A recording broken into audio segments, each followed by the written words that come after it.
ඇති කියලා හිතනවා. ඉතින් ගොඩ දවසකින් පුතාලත් එක්ක කතා කරනවා, දකින්නවා ඉන්නේ නැහැ.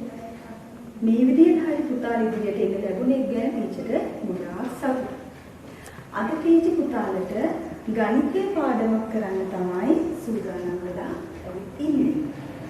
පුතාලා පාඩම පටන් ගත්තට පස්සේ පාඩම ඉවර වෙනකම්ම හොඳින් අහගෙන ඉන්න ඕනේ. එහෙම නැතුනොත් මොකද වෙන්නේ? අහන ප්‍රශ්න වලට දෙන අභ්‍යාස වලට අවසානයේ උත්තර ලියන්න බැහැ. ඒක නිසා පුතාලා හොඳින් අහගෙන ඉන්න ඕන පාඩම අවසාන වෙනකම්.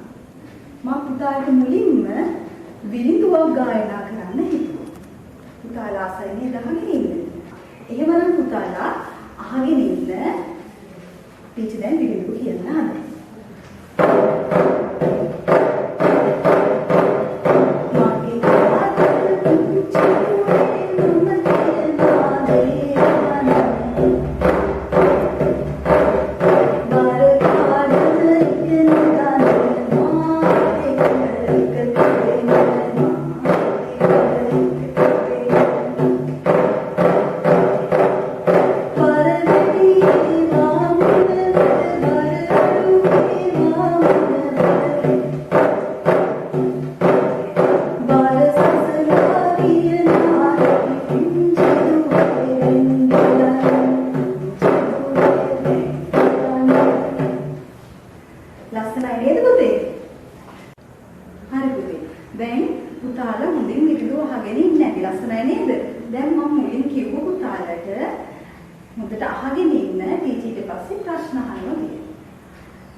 මේ බර වැඩි බර අඩු කියන එක වගුගත කරන්න ඕන.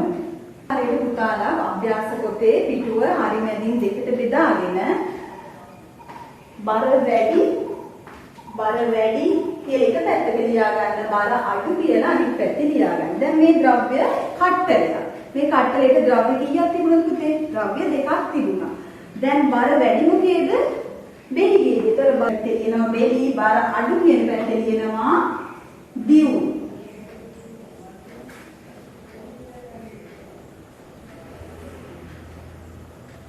ද්‍රව්‍ය කට්ටලයක් ගන්න. මේ ද්‍රව්‍ය කට්ටලයට ද්‍රව්‍ය දෙකක් තියෙනවා.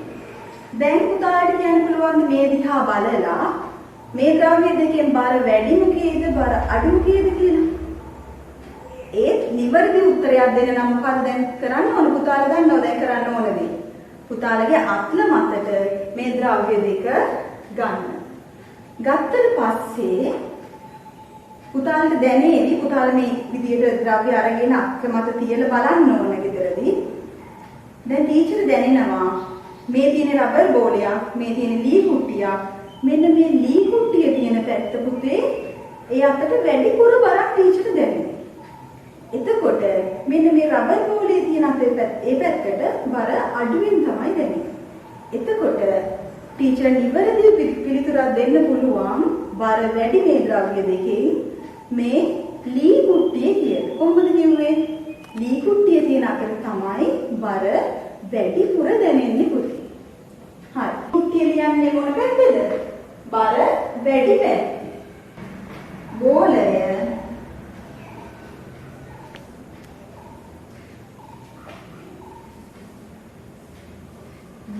බර අඩු. මේ පළවෙනි ද්‍රව්‍ය කට්ටලය, මේ දෙවෙනි ද්‍රව්‍ය කට්ටලය. 3 4 5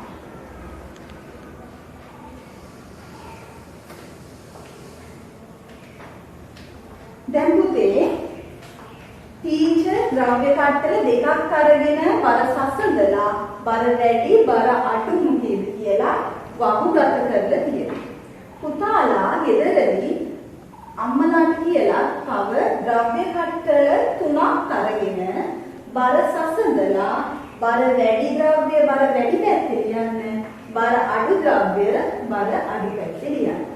පැහැදිලිද පුතාලට? හරි. එක ද්‍රව්‍ය කට්ටලයකට ද්‍රව්‍ය දෙකයි තියෙන්න ඕන. දැන් ටීචර් කරපු විදිහටම ඉතුරු ද්‍රව්‍ය කට්ටල 3 පුතාලා බර සසඳලා පිළිතුරු ලියන්න ඕන. හරි පුතේ. දැන් මම පුතාලගෙන් පොඩි ප්‍රශ්නයක් අහන්න. පුතාලා හැම කෙනෙක්ම පොළට ගිහිල්ලා තියෙනව නේද අම්මලාත් එක්ක? ඔව්. එතකොට පොළේදී මුදලාලි මාමා එළවලු කිරන්න උපයෝගී කරගන්නවා උපකරණ. පුතාලා දැකලා තියෙනව නේද? හරි. මම හිතන්නේ කවුරුත් දන්නව මේ උපකරණයට කියන නම මොකක්ද කියලා. දැකලා තියෙනවා. මොකද්ද පුතේ? කියන නම. මොකද්ද? තරාදිය නේද? හරි. පුතාලා කවුරුත් දැකලා තියෙනව නේද තරාදිය? හා. මේ බලන්න. මේ ටීචර් අරගෙන ආව පුතාලට පෙන්නන තරාදිය.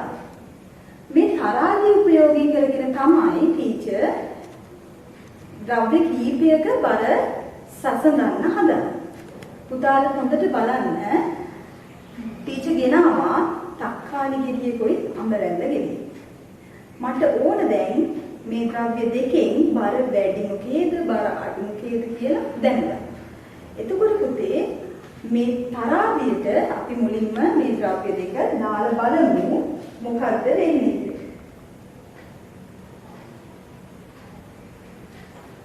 දැන් පුතාලට පැහැදිලිද?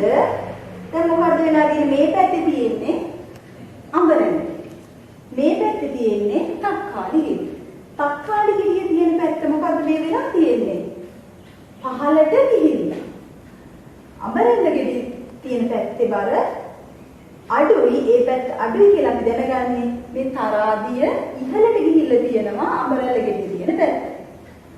බර වැඩි පැත්ත හඳුනගන්නේ මෙන්න මේ තරාදිය යටට යන පැත්ත තමයි බර වැඩි පැත්ත. එතකොට පුතේ යට ගිහිල්ලා තියෙන පැත්තේ මොකද්ද තියෙන්නේ? තක්කාලි ගෙඩිය. එතකොට අපිට කියන්න පුළුවන් තක්කාලි ගෙඩිය බර වැඩි, අඹරැල්ල ගෙඩිය බර අඩුයි කියලා. තව විදිහකට මේ දැන් මේ ද්‍රව්‍ය දෙකේ බර සසඳලා කියන්න පුළුවන්. මෙන්න මේ ආකාරයට. තක්කාලි ගෙඩියේ බර අඹරැල්ල ගෙඩියේ බරට වඩා මොකද වෙලා තියෙන්නේ? වැඩි වෙලා. තේරුණාද පුතාලට?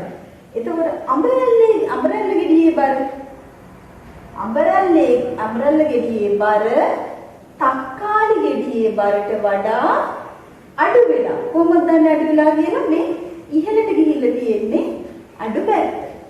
දැන් පුතාලට පැහැදිලිද බර සසඳන විදිය? මේ බලන්න මම මේක රූප රාමුවක් ආකාරයෙන් පුතාලට පැහැදිලි කරලා දෙන්නම්. පුතේ දැන් අපි බර කිරපු ද්‍රව්‍ය දෙක රූප රාමුවකින් පැහැදිලි කරන්න තමයි ටීචර් සූදානම් වෙන්නේ. මේ බලන්නකෝ. දැන් මේ තරාදියේ එක පැත්තක තියෙනවා බර වැඩි පැත්තේ තක්කාලි ගෙඩිය තියෙන්නේ. බර අඩු පැත්තේ අඹරැල්ල ගෙඩිය තියෙන්නේ. දැන් පුතාගේ ඊට කලින් අපි මේක තරාදියට දාලා කිරලා බැලුවා. එතකොට බර වැඩි පැත්ත මේ පහළට ගියපු පැත්ත පුතාට පේනවා ඇති යටින් ලියලා තියෙනවා බර වැඩි කියලා. බර අඩු පැත්තට මොකද්ද වෙලා තියෙන්නේ? ඉහළට ගිහිල්ලා තියෙනවා. පැහැදිලි නේද? පුතාලට දැන් මේ බර සසඳල කියන්නේ කොහොමද? තක්කාලි ගෙඩියේ බර අඹරැල්ල ගෙඩියට වඩා බර වැඩි. පැහැදිලි නේද? අඹරැල්ල ගෙඩියේ බර තක්කාලි ගෙඩියේ බරට වඩා අඩු. පැහැදිලිද කියපු දේ? කොහොමද ටීචර් බර සසඳුවේ? තක්කාලි ගෙඩියේ බර අඹරැල්ල ගෙඩියේ බරට වඩා වැඩි වෙනවා. අඹරැල්ල ගෙඩියේ බර තක්කාලි ගෙඩියේ බරට වඩා අඩු වෙනවා. පැහැදිලි නේද බර සසඳපු විදිය? හරි. පුතාලා මේ අභ්‍යාස පොතේ එක පිටුවක් අරගෙන මේ විදිහට බර අසමාන කියලා ලියලා තරාදිය මේ ආකාරයෙන් අදින්න ඕන. බර වැඩි පැත්ත පහළට ගිහිල්ලා බර අඩු පැත්ත ඉහළට ගිහිල්ලා ඇඳලා යටින් ලියන්න බර වැඩි බර අඩු කියලා. පැහැදිලි නේද? හරි. දැන් පුතේ තව ද්‍රව්‍ය දෙකක් අරගෙන බර සසඳලා බලමු.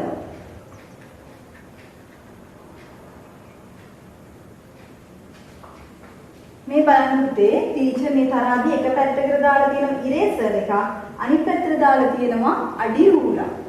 එතකොට මේ දෙකෙන් බර වැඩි මොකේද? මේ පහළට ගිහිල්ලා තියෙන පැත්තේ ද්‍රව්‍ය තමයි බර වැඩි. ඒතර මේ පැත්තේ තියෙන්නේ පුතේ ඉරේසර් එක. එතකොට ඉරේසරේ බර වැඩි, අඩි රූලේ බර අඩු. බර සසඳල කොහොමද කියන්නේ? මකන කෑල්ලේ බර අඩි රූලේ බරට වඩා වැඩි. පැහැදිලි නේද? ඒතර අඩි රූලේ බර කොහොමද සසඳල කියන්නේ? අඩි රූලේ බර මකන කෑල්ලේ බරට වඩා අඩුයි. පැහැදිලි නේද පුතාට බර සසඳපු විදිය? හරි. දැන් පුතේ ඒ ද්‍රව්‍ය දෙක අපි පැත්තකින් තියලා තව ද්‍රව්‍ය දෙකක් අරගෙන බලමු.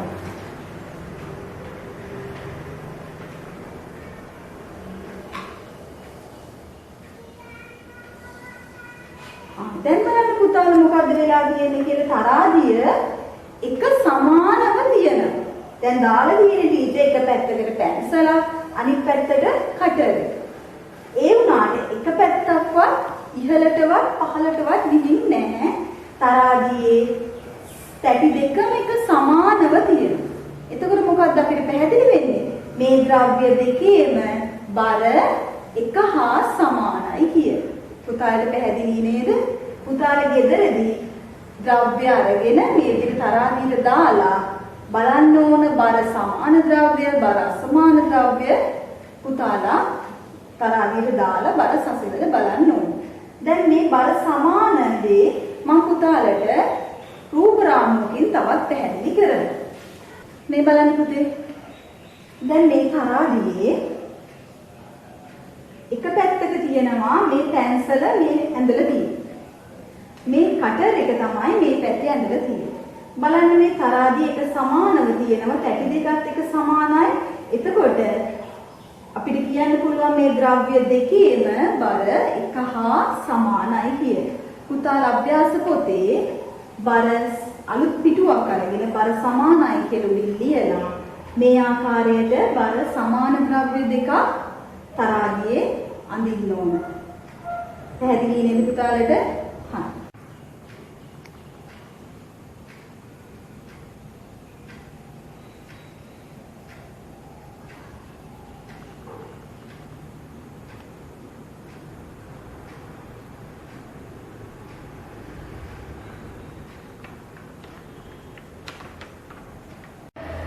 හරි පුතේ. දැන් පුතාලට පැහැදිලි ඇති බර අසමාන ද්‍රව්‍ය කොහොමද හඳුනගන්නේ? බර වැඩි ද්‍රව්‍ය කොහොමද හඳුනගන්නේ? අඩු ද්‍රව්‍ය කොහොමද හඳුනගන්නේ? බර සමාන ද්‍රව්‍ය කොහොමද අපි හඳුනගන්නේ? බර සසදල කියන්නේ කොහොමද? පුතාලට මම හිතනවා දැන් පැහැදිලි ඇති කියලා. මම පුතාලට දැන් අභ්‍යාස ටිකක් දෙනවා. පුතාල මේ අභ්‍යාස ටික ගෙදරදී පොතේ කරන්න ඕන. බලන්නකෝ මේ අභ්‍යාසය. කියවන්නකෝ. තරාදියේ බර වැඩි පැත්ත යටින් ඉරක් අඳින්න. පුතාලට මේක කියවුවම තේරෙනවා මොකද්ද කරන්න කියලා. හරි. බලන්න පුතේ තරාදි තියෙනවා 1 2 3 4ක් තියෙනවා. පුතාල පොතේ අඳින්න ඕන එක තරාදියක් ඇඳලා එක පිටුවක යටින් තව තරාදියක් අඳින්න. එක ගොඩේ අඳින්න එපා. එකක් ඇඳලා මොකද්ද කරන්න තියෙන්නේ? බර වැඩි පැත්ත යටින් ඉරක් ගන්න. මේ ටීචර් පළවෙනි එක කළා තියෙනවා පුතේ. අන්නාසි ගෙඩියයි අඹ ගෙඩියයි තියෙනවා. බර වැඩි තරාදියේ පහළට ගිය පැත්ත. එතකොට මේ පහළට ගිය පැත්තේ තියෙන අන්නාසි ගෙඩිය ඒ යටින් ඉරක් අඳින්න. මේ පුතාල මේ තරාදිය දිහා බලලා මේකේ ඒ විදිහටම ඉරක් ගහන්න ඕන බර වැඩි පැත්තට. 4 මේ ආකාරයට පුතාලා කරන්න ඕන පොතේ. එක ගොඩේ කරන්න එපා. පැහැදිලිව එක පිටුවක තරාදි 2ක් පමණක් අඳින්න. ඊට පස්සේ බලන්න පුතේ ඊළඟ අභ්‍යාසය. මොකක්ද කරන්න තියෙන්නේ? සුදුසු පදය යටින් ඉරක් අඳින්න. කියවන්න බලන්න. පාට පෙට්ටියේ බර පැන්සලේ බරට. මේ බලන්න මේ පැත්තේ තියෙන්නේ පාට පෙට්ටිය, මේ පැත්තේ තියෙන්නේ පැන්සල. පාට පෙට්ටියේ බර පැන්සලේ බරට වඩා මොකද්ද වෙන්නේ? මේ වැඩි වෙලා නේද? එතකොට උත්තරේ වෙන්නේ වඩා වැඩි. උත්තර 3ක් තියෙනවා. වඩා අඩුය සමානය. අපි නිවැරදි උත්තරය තෝරලා යටින් ඉරක්. හරි. මේ බලන්න දෙවෙනි ප්‍රශ්න පුතේ ටෙනිස් බෝලේ බර රබර් බෝලේ බරට වඩා වැඩිද වඩා අඩුද සමානද කියලා පුතාලා බලලා උත්තරේ යටින් නිවැරදිව ඉරක් ගහන්න ඕන. මේ පැත්තේ තියෙන්නේ මේ කොළ පාටින් තියෙන්නේ පුතේ ටෙනිස් බෝලය. ඒ අනිත් පැත්තේ තියෙන්නේ රබර් බෝලය. පුතාලා හොඳින් බලලා පිළිතුර සසඳලා පිළිතුර යටින් ඉරක් අඳින්න. ඒ අභ්‍යාසයත් පුතාලා කරන්න ඕන තරාදි මුලින්ම උඩින් මේ උඩ ටීචර් ලියපු දේ ලියලා තරාදිය ඇඳලා ඊට පස්සේ තමයි පුතේ මේ කොටස පුතාලා පොතේ ලියන්න ඕන. මේ පිළිතුරු 3ම ලියන්නත් ඕන. ඊට පස්සේ නිවැරදි පිළිතුර යටින් ඉරක් අඳින්න.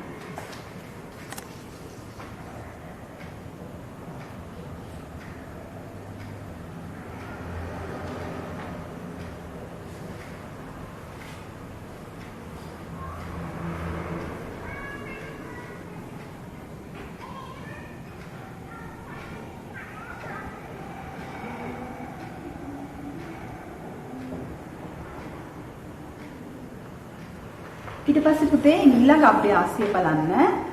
තරාදි දෙස බලා වගුව පුරවන්න. මෙතන තරාදි 5ක් තියෙනවා. මේ 5 ආධාර කරගෙන තමයි මේ වගුව අපි සම්පූර්ණ කරන්න ඕන. පුතාලා වගුවක් අඳින්න ඕන තරාදිය බර වැඩි බර අඩු කියලා. මේ පළවෙනි තරාදිය මේ බලන්න පළවෙනි තරාදියේ තියෙන ද්‍රව්‍ය දෙක කතුරයි මකණයයි. බර වැඩි පැත්තේ මොකක්ද තියෙන්නේ? මොකද්ද? කතුර. ඒතකොට කතුර කියලා ලියන්න ඕන බර වැඩි පැත්තේ, බර අඩු පැත්තේ මකණය කියලා ලියන්න ඕන. ඒ වගේ පුතාලා දෙවෙනි තරාදිය දිහා බලලා මේ ආකාරයෙන් මේ වගුව සම්පූර්ණ කරන්න ඕන. මේ තරාදි සියල්ලම පුතාලා A4 කොලයක් අරගෙන පැහැදිලිව ඇඳලා පිටු දෙකක් අරගෙන ඒ කොලේ අලවලා ඊට පස්සේ තමයි මේ වගුව වෙන පිටුවක එහා පැත්තේ අඳින්න ඕන. ඇඳලා ඉවර වෙලා මේ වගුව සම්පූර්ණ කරන්න.